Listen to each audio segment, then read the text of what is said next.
Pemirsa yang dirahmati oleh Allah, kita melanjutkan ke sisi tasawuf yang lebih dalam lagi, yakni soal derajat wali. Sebelum kita mengenal wali-wali di dalam bab tasawuf, sebenarnya di Indonesia ini wali ada banyak tingkatan. Yang paling tinggi tentu adalah wali murid ya, wali santri. Kemudian ada di bawahnya wali kota ya. Di bawahnya lagi ada yang namanya ini yang sudah populer dan disenangi banyak jomblo, yakni wali nikah. Kemudian paling bawah itu ya wali band lah atau wali siapa.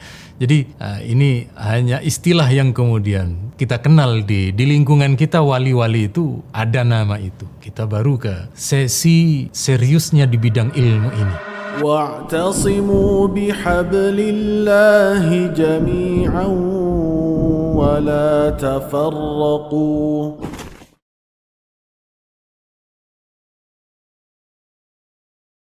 Kalau kata wali tidak diragukan lagi ada di dalam Al-Quran. Ala inna awliya Allahi la khawfun alaihim wa lahum yahzanun. Kita tidak ragu itu. Kelompok salafi, kelompok manapun percaya. Tetapi mereka tidak percaya terhadap metode jenjang klasifikasi yang ada di kalangan ulama tasawuf. Ada seorang ulama ahli hadis yakni Al-Hafidh As-Suyuti. Beliau mengutip dari guru beliau yakni Al-Hafidh Ibnu Hajar. Di penjelasan Imam Ibnu Hajar bahwa wali dengan tingkatan yang ada di dalam kalangan ulama tasawuf ada istilah wali badal. Kalau wali badal itu kata beliau waradat fi iddati akhbar, ada di sekian banyak hadis, minha ma yasih wa minha ma la yasih. Ada yang sahih, ada yang tidak. Sementara terkait dengan masalah penamaan lain dari istilah wali kutub, wali ghauth, kalau wali kutub fawarada fi ba'dil athar, itu dijumpai dari beberapa riwayat sahabat tabi'in. Kemudian kalau ghauth yang populer di kalangan sufi, kata beliau tidak beliau temukan dalam referensi ulama salaf. Tapi pada intinya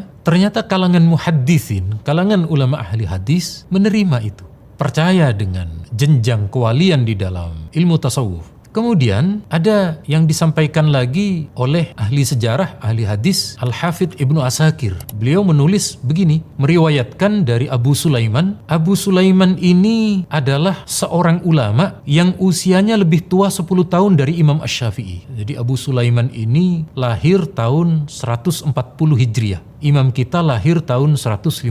Beliau sudah menyampaikan Al-Abdal Bisyam. Para wali badal itu berada di kota Syam, Suriah, wan nujaba bi Misrah, wali berpangkat nujaba itu ada di Mesir, wal asab, para wali yang berpangkat asab ada di Yaman, bil Yaman, wal akhyar bil Iraq, wali yang dengan pangkat akhyar berada di kota Irak, Baghdad. Bisa dibayangkan bahwa ini di kalangan ulama salaf dulu yang usianya lebih tua dari imam kita, Imam Syafi'i, beliau percaya, beliau itu tahu dengan predikat-predikat tingkatan para wali. Bahkan lebih dari itu di kitab-kitab yang lain ada penjelasan-penjelasan bagaimana para wali ada jenjang tingkatannya. Maka karena itu sudah disampaikan oleh para ulama kita, para ulama terdahulu, kita pun kemudian mempercayainya karena memang sudah memiliki referensi dan akurat. Kita masuk ke pembahasan wali badal. Terkait dengan wali badal, itu Syekh Ibnu Taimiyah itu keras sekali. Hadisnya dhaif semua, maudhu semua. Kata beliau begitu. Dari pendapat inilah yang kemudian diikuti oleh kelompok salafi berikutnya. Sampai Syekh Albani pun juga ikut-ikutan mengkoreksi tentang hadis-hadis ini. Tetapi imam kita, imam ahli hadis bernama Syekh Al-Qattani, beliau di dalam kitab Nazmul Mutanasir, hadis berkaitan dengan wali badal, wali abdal itu mencapai derajat mutawatir maknawi. Kita tahu hadis mutawatir itu minimal diriwayatkan dari 10 sahabat. Hadis tentang wali badal itu diriwayatkan dari beberapa sahabat, misalnya dari sahabat Anas bin Malik, banyak redaksinya, riwayat dari Ubadah bin Samit, riwayat dari Abdullah bin Umar, dari Abdullah bin Mas'ud, dari Abu Sa'id Al-Khudri, dari Sayyidina Ali, dari Auf bin Malik, dari Abu Hurairah, dari Mu'adz bin Jabal, dengan tambahan-tambahan jalur riwayat yang lain. Maka sekali lagi, kalau kemudian hari ini ada ulama yang menentang tidak percaya, sepertinya kita perlu menambah bacaan, perlu menambah referensi. Oh ternyata memang cukup banyak dari kalangan ulama yang memperkuat tentang derajat keabsahan dan kesahihan hadis wali badal. Kemudian Imam Asyuti bagaimana? Kalau Imam Asyuti, karena beliau itu sudah ulama sufi, sudah jelas. Kita tidak meragukan di dalam kitab Ad-Durarul Munsasirah, beliau menjelaskan untuk memperkuat hadis-hadis berkaitan dengan wali badal ini. Bagaimana dengan kritikus hadis? Ada namanya Syekh Asy-Syaukani. Syekh Asy-Syaukani ini secara pendapat fikih hadis lebih dekat dijadikan referensi dari kelompok salafi. Ternyata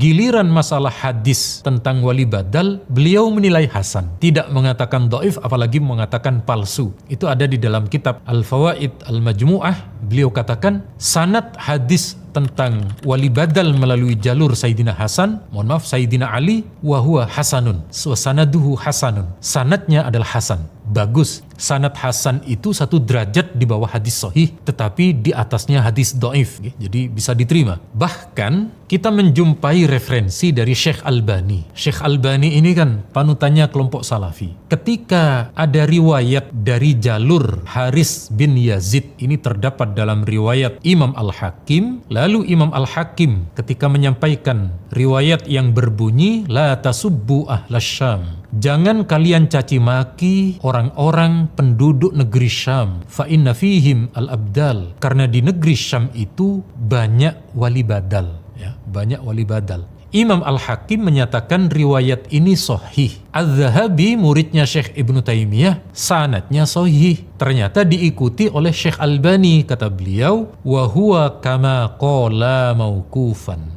Riwayat dari sahabat ini, dari tabi'in ini, betul riwayatnya sebagaimana dikatakan oleh Az-Zahabi dan Al-Hakim, sanadnya sahih. Sayangnya kelompok salafi tidak pernah menampilkan yang ini. Yang ditampilkan itu yang penilaian Syekh Albani yang dhaif-dhaif saja. Yang sahih ada. Dan kita sudah tahu kalau ada ulama yang kemudian di kalangan sahabat tabi'in yang itu riwayatnya sahih, maka ini memperkuat hadis yang dianggap dhaif tadi.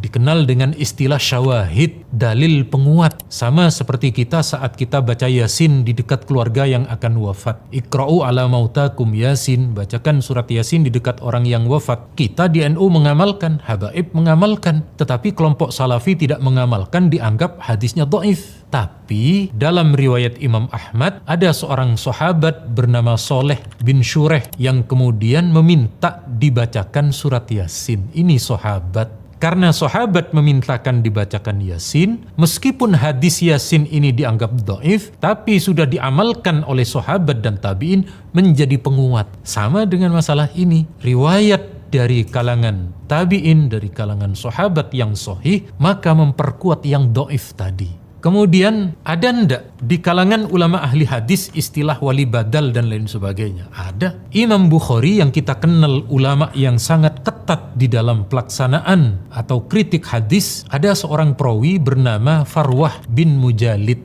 Itu oleh Imam Bukhari ditulis kanu la yashukkuna annahu minal abdal. Dulu para ulama tidak ragu kalau Farwah ini bagian dari wali badal. Ini Imam Bukhari loh ya. Imam Bukhari mengakui wali badal. Berarti betul adanya. Demikian halnya dengan tingkatan-tingkatan wali yang lain, kita yakini itu ada. Demikian halnya dengan Imam Ahmad bin Hanbal. Imam Ahmad ini diberi gelar sebagai Hafizud Dunya. Jadi di kalangan ulama dulu Hufazud Dunya Arba'ah. Ada 4 ulama yang menjadi penjaga hadis di dunia di zaman dulu. Salah satunya adalah Imam Bukhari, Imam Muslim, Imam Abu Zur'ah, tapi tidak terlalu populer Abu Zur'ah ini. Lalu keempat adalah Imam Ahmad bin Hanbal. Nah, giliran Imam Ahmad bin Hanbal, Imam Ahmad ini ketika mengomentari tentang satu perawi bernama Abu Ishaq bin Ibrahim, beliau berkata, "In kana minal abdal fil Iraq ahadun fa Abu Ishaq bin Ibrahim Ibni Hani." Andaikan di kota Irak ini ada wali abdal, maka Abu Ishaq itu adalah wali badal. Ini dikutip oleh Syekh Ad-Daraqutni dalam kitab Al-Ilal. Jadi sekali lagi, terkadang kita itu tidak percaya, tidak mengakui terhadap istilah wali, bukan karena tahu. Karena tidak tahu, karena tidak pernah baca kitab, bilangnya tidak tahu. Padahal di kitab Tarikh Bukhari ada, di dalam kitab tarikh yang lain juga disebutkan. Maka sekali lagi, inilah bagian objektivitas keilmuan kita Oh, ternyata memang ada referensinya. Makanya kalau Anda mengatasnamakan kita ikut ulama salaf, itu diperinci dulu ulama salaf yang mana. Ternyata kalau kita ikuti Imam Bukhari yang ulama salaf, beliau percaya dengan wali badal. Kita ikut salafnya Imam Ahmad, percaya dengan wali badal. Loh kok ternyata tiba-tiba hari ini ada orang mengaku pengikut salafi, kok tidak percaya dengan wali badal? Padahal ulama salaf dulu mengakui terhadap wali badal. Sehingga sekali lagi ternyata dari kalangan kita yang hari ini berjenjang mengikuti ulama dari kalangan kita ahli sunnah khususnya tasawuf ini, jenjang derajat wali itu memang ada. Semoga oleh Allah Subhanahu wa taala kita dikuatkan keimanan kita dan mengikuti jejak para aulia kita semuanya. Bagaimana dengan ulama ahli hadis yang lain? Ternyata ada di beberapa kitab As-Sunan, yakni misalnya dalam riwayat Ibnu Majah, ketika beliau menyampaikan satu sosok bernama Yahya bin Utsman bin Sa'id bin Katsir bin Dinar al-Himsi, beliau komentari, wa kana yu'addu minal abdal. Beliau tergolong wali badal, wali yang dalam ilmu tasawuf merupakan salah satu jenjang. Demikian halnya dalam kitab riwayat Abi Dawud, ketika mengomentari Abu Ja'far bin Isa, beliau katakan, kunna nakul innahu minal abdal. Beliau ini bagian dari wali badal. Ada lagi imam kita Al-Hafidh Abul Fida Ibnu Katsir, pengarang dari tafsir Ibnu Katsir, karena beliau juga ahli sejarah, beliau juga ahli hadis. Beliau punya kitab sejarah Al-Bidayah wan Nihayah. Di sini uniknya, beliau ketika mengomentari satu sosok ulama bernama Syekh Abdullah Al-Armani, beliau komentari Ahadul Ibad atau Ahadul Ubbad Az-Zuhad. Beliau ini salah satu hamba Allah yang luar biasa dalam beribadah, kezuhutannya juga luar biasa. Lalu kata Imam Ibnu Katsir, wajtama'u bil aqtab wal abdal wal autad. Beliau Syekh Abdullah ini berkumpul dengan kumpulan wali kutub. Beliau berkumpul dengan kumpulan wali badal dan wali autad. Beliau ini keras. Kalau di dalam masalah fikih, masalah hadis, beliau keras. Tidak cocok selalu beliau komentari. Hadza ikhtira, hadza kizbun. Tetapi giliran masalah ini, beliau tidak berkomentar. Bahkan beliau melengkapi. Wa mimman kanat lahul ahwal wal mukasyafat wal mujahadat. Beliau ini termasuk orang yang oleh Allah diberi mukasyafah. Mukasyafah itu semacam mengucapkan hari ini, lalu kebenarannya ditemukan 1 tahun dan seterusnya. Beliau percaya itu. Dan ternyata betul, ini di kalangan ulama kita dahulu percaya dengan hal itu. Kalau kita sebagai orang NU, maka kemudian kita tidak percaya, padahal ini kitab menjadi rujukan para ulama kita, maka kemudian kita menjadi bagian orang-orang yang diberi amanah bisa percaya dengan hal-hal semacam ini, karena sudah berada di dalam literatur kitab-kitab ulama kita terdahulu. واعتصموا بحبل الله جميعا ولا تفرقوا